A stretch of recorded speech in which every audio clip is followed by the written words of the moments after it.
Quality Assurance Body, Umalusi, says preparations for the 2025 matric exams are now complete. Umalusi CEO Dr. Mafu Rakometsi made the announcement earlier today as the body prepares for the start of the exams on the 21st of October.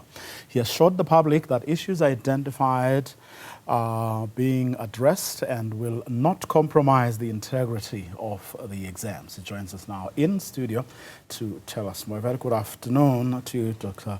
Rakometsi. Thanks very much for your time. So it's all systems go from your vantage point. Thank you, Mr. Mvoko, and thanks for having me. Yes, indeed, it is all systems go. We have checked the system. We have stress tested the system, and we are happy that is all systems go and things will run smoothly come the start of the examinations. Any fears? Well, there will always be fears. I mean, we are running a massive system through the different assessment bodies, and where you quality assure examinations of more than 1 million learners across the country, you always have that anxiety that things may go wrong somewhere. But we have done the stress test of the system, and we're happy. We're happy. But where are your biggest vulnerabilities? The vulnerabilities will always be with the human factor, that we are using human beings to do the work. The officials have been entrusted with the job, they've been vetted, but the human element remains, you know. That temptation to cut corners and not to do things according to the book remains. That is our worry. We cannot entrust this job to anybody else but human beings.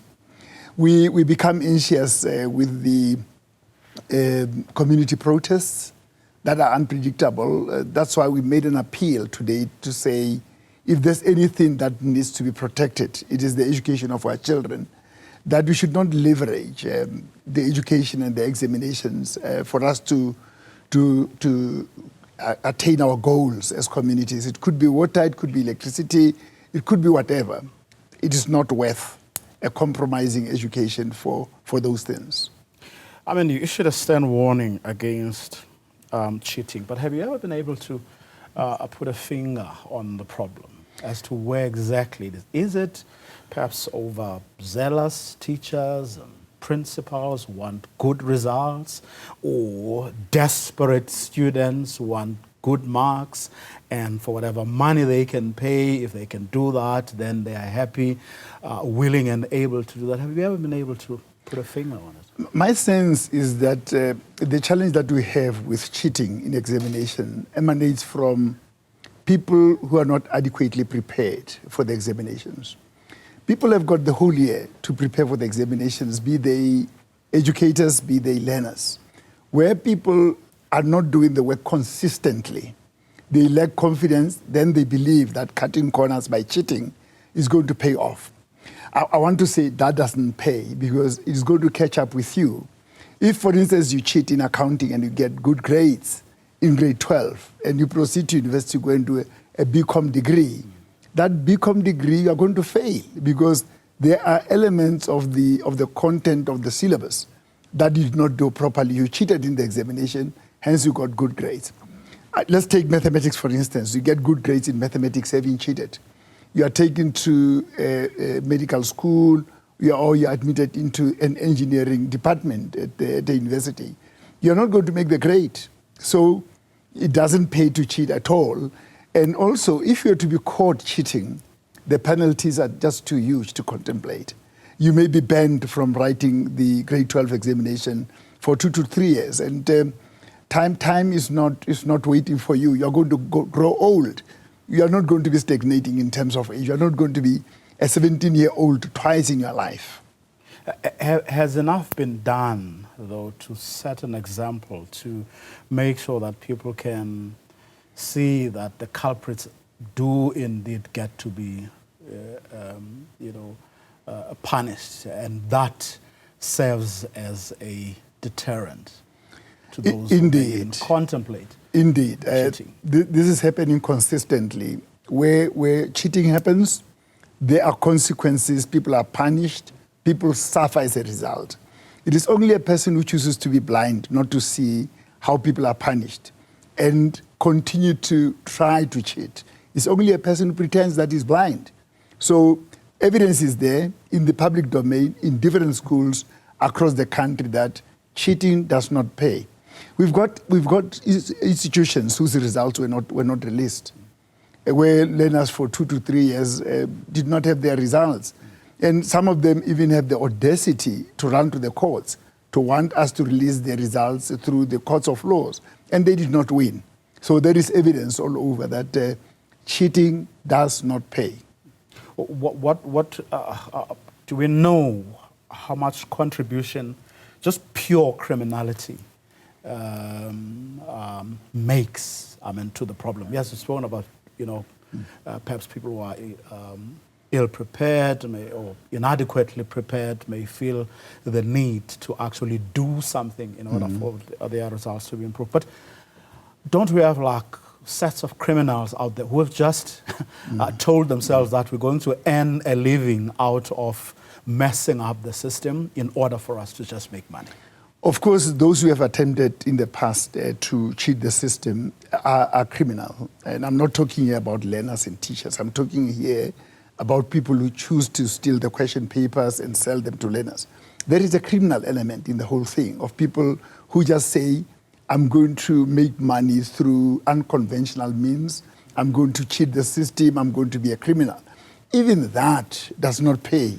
In that once you are caught, you'll be sent to jail. You are going to serve a sentence in prison. Now, what do other jurisdictions, or perhaps what have you learned over the years that has given you both the confidence but also the ability to actually manage the system better with each year that passes? What we do is that at the beginning of each year, we've got a reflection session as the staff of Umalusi, having prepared a quality assurance report to say, in the examinations of the preceding year, what were the lessons learned? What were the weaknesses? That report is shared also with the assessment bodies to say, in your system, let me take a subject like accounting or history for that matter. It took 3 iterations for the paper to be approved by Umalusi. It means that there is a weakness with your examiner and your internal moderator, so that then the assessment body can go and look at the experience, the qualification of the people that they have there. Then they take the remedial measures.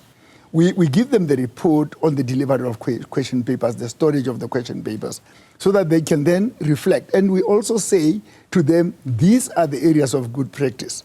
Strengthen them, don't regress in these areas. Whilst you are correcting areas of weakness, in these areas you are strong. So make sure that you reinforce the strength that you have in these areas. So there is a full report that we provide for each qualification and to each and every assessment body. And any input or feedback from, say, your state law enforcement agencies who have had to deal with both the criminals but also those who may have done it for different reasons. In other words, to say, here are the other areas, or this is the modus operandi of the criminals. Here are your vulnerabilities. Do you embark on that exercise as well? That exercise is not engaged with by Umalusi. It is the assessment bodies that do that. In this case, the Department of Basic Education will engage the intelligence service of this country. They will look at the system and they'll say, here are the gaps, and you better close these gaps. At that level, Umalusi is not involved. What we'll get as feedback will be from the Department of Basic Education or Department of Higher Education and Training to say, the intelligence services are saying this, that, and the other, but we don't interact with them directly.